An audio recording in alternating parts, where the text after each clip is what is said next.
Barisan Nasional berpeluang besar memenangi PRK Dun Pelangai memandangkan kawasan itu dilihat antara kubu kuat parti tersebut sejak 2008. Bagaimanapun, menurut pensyarakanan Sains Politik Universiti Putra Malaysia, Dr. Nur Ayuni Muhammad Isa, BN tidak boleh berasa selesa dengan rekod kemenangan di Dun Pelangai sebab ini memandangkan pola keputusan pengundi sukar diramal.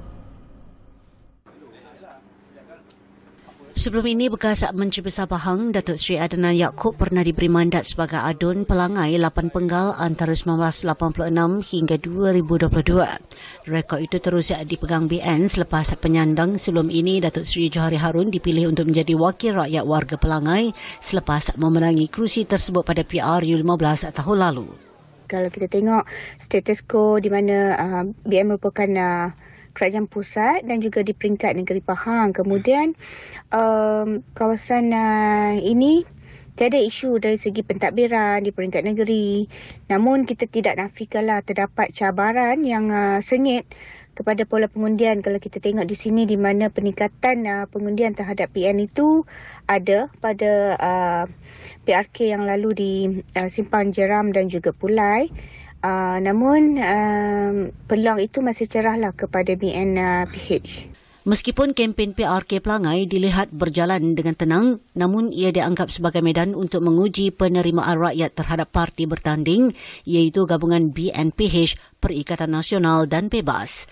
Justru Dr. Nur Ayuni berpendapat calon yang bertanding perlu bijak menambat hati pengundi tanpa mengira peringkat umur. Semua hak umur ni memainkan peranan penting dalam pilihan raya. Cuma untuk pengundi lama, mereka lebih setia dan menjadi ahli kepada sesuatu parti politik. Berbeza dengan pengundi muda. Kalau kita tengok pengundi muda ni, mereka lebih berpengaruh dengan isu semasa, media sosial, terutamanya TikTok ataupun ceramah yang mampu menarik minat mereka.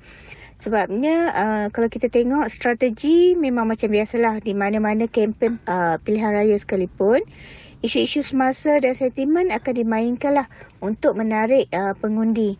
Maka di sini semua pemimpin perlulah bijak untuk tahu dan tackle setiap pengundi.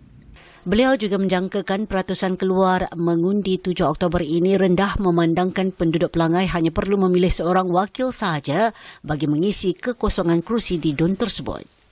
Namun kelebihan kalau kita tengok jika undi peratusan keluar mengundi itu adalah rendah, so kelebihan adalah kepada pengundi tegalah ahli parti dan juga mereka yang tinggal di kawasan tersebut.